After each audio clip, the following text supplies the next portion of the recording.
In this video, I'm going to be ranking every single card in the new splash set from worst all the way to best in NBA 2K23 Myteam, including these 10 splash zone cards, the 5 Dark Matters, and the 5 Galaxy Opals, and then also including the 3 Invincibles, Scottie Pippen, LaMelo, and Shaquille O'Neal. So I'll be ranking every card in this set from worst to who I think is the best in the splash zone set. But coming in at the number 13 spot is going to be this Dark Matter Damian Lillard. I think he's actually a really solid point guard in the game. Being 6'2" with a 6'7" wingspan, you are still going to get some great offense out of Damian Lillard, having a 99 driving dunk, 99 3 ball, 99 mid-range. He's super quick and pretty athletic at going to the basket. He also does have some pretty good defensive stats and badges, and he does have really good dribble sigs, including the Kyle Lowry size up, the Trey escape, Dame behind the back. He's going to be a fun point guard to use in game. I just think he's too undersized, only being 6'2", to compete against the top level point guards like Nikola Jokic, Ben Simmons, Magic, LaMelo, who are all like 6'7", 6'10",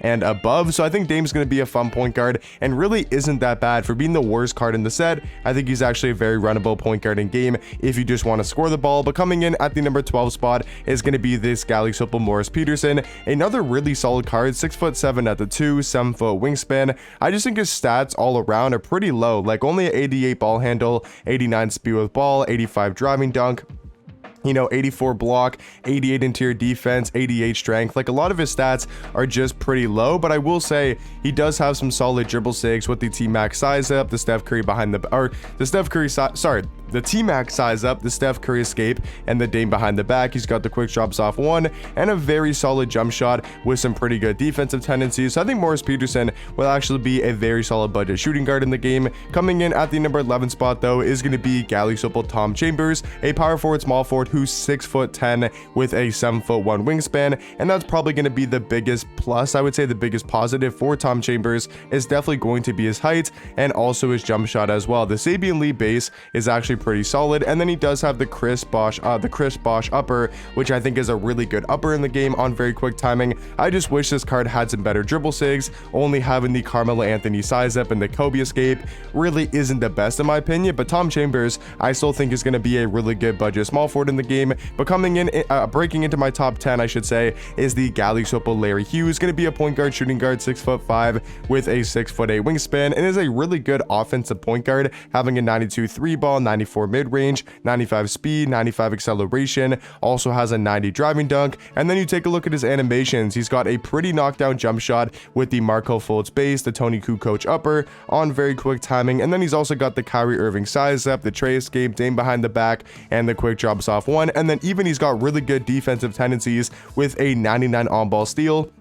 He's going to be getting a lot of pluck steals. He's going to be reaching on the defensive end, which is what you love to see from your point guard. And then he also does have a 88 contest shot and an 88 block shot tendency as well. So I think Larry Hughes actually going to be a really good budget point guard on maybe that KPJ Harold Miner type of level at the Galaxy Opal tier. But coming in at the number 9 spot is going to be the Galaxy Opal Rudy Gobert, a card who's 7'1", can play the power forward position, 7'8" wingspan, has a really good lanky player model in game, and we know he's going to be an excellent defender, having a 98 block, 98 interior defense, 93 perimeter, 88 steal, almost every single Hall of Fame defensive badge in the game. And they did give him a 74 3 ball, but he's got no shooting badges, and his jump shot is still going to be his own base and his own upper, and I just don't know if that jump shot's going to be really too greenable. I do think he will be actually a solid runnable defensive card in the game, but I think he's going to be overall the 9th best card in the splash zone set. Coming in at the number 8 spot though is going to be the Dark Matter Pascal Siakam. I just think he's going to be more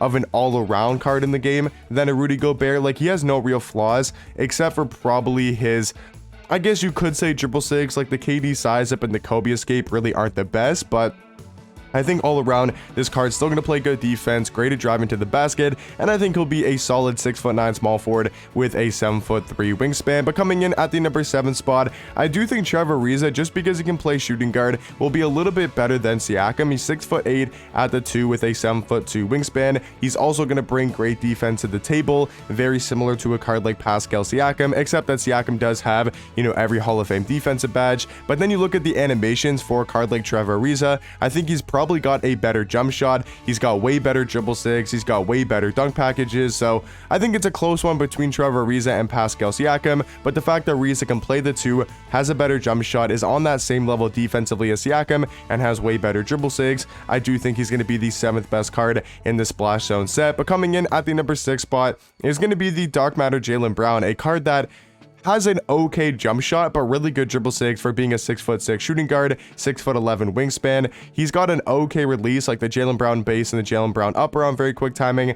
I think is a decent jump shot, and then he's got some of the best dribble sigs in the game though, with the Steve Francis size up, the tray escape, Dame behind the back. You know, he's going to be really good at going to the rim, and also amazing defensive tendencies. So I think Jaylen Brown is really close to being, you know, maybe even ahead of Ray Allen, who I do have at number 5. I got Ray at number 5 and Jaylen Brown at number 6, but I think that's a really close debate between the two cards. I just think that Ray Allen has a better jump shot by a decent amount, and also very similar dribble sigs, having the Steve Francis size up, the Curry escape, Dame behind the back, quick drops off one, front clutches. He's also going to have really good defensive tendencies, and does have the Kawhi Leonard motion style, which is the Kawhi Leonard defensive stance. So he's going to be probably on the same level defensively as a Jaylen Brown. I think they're really close though.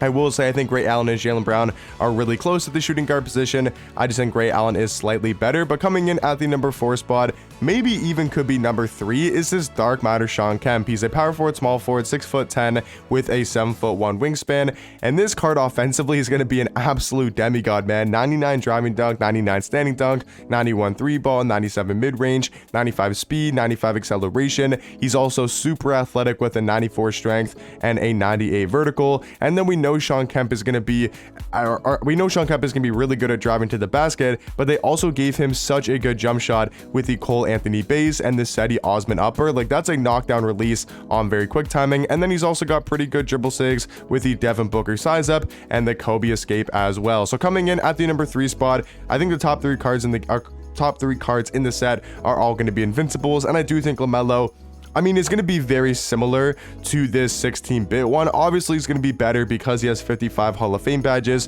which is going to really help him out on defense. You know, his stats are going to be maxed out pretty much all at a 99. It's just his jump shot on very quick timing isn't going to be that much of a difference compared to this jump shot, which was the LaMelo Ball base and LaMelo Ball upper on quick timing, and then also does have the exact same dribble sig. So yes, I think this LaMelo Ball will definitely be a better card than his 16-bit, but I don't think it's going to be by too much. And then the second best card in the Splash Zone set, I think, is going to be the invincible Scottie Pippen. I thought he was actually going to be the best card in the set, just because I did not expect Shaq to be as good as he is. But Scottie Pippen, you know, still gonna have a capable jump shot, really good in the catch and shoot, has some upgraded dribble sigs, which is gonna be nice for the card. He's got quick drops off one, he's got front clutches, and we know his defensive tendencies are gonna be maxed out, all at a 99. But the best card in this set, in my opinion, is gonna be this invincible Shaquille O'Neal, a 7'1" power forward, 7'7" wingspan, a Shaq card that's gonna have a 97 3 ball, really good Hall of Fame shooting badges, and they gave him a new jump shot with the Montrezl Harrell base, which is honestly one of the better bases in the game,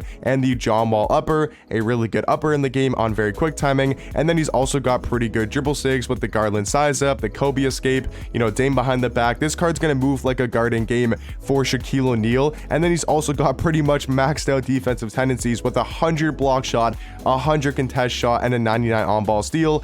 I mean, he's just gonna be so broken at the power forward position, and I think easily is the best card in the Splash Zone set. But let me know in the comment section down below what cards you guys looking to pick up from the Splash Zone set. What do you guys think about my rankings? And I'll catch you guys in the next one. Peace.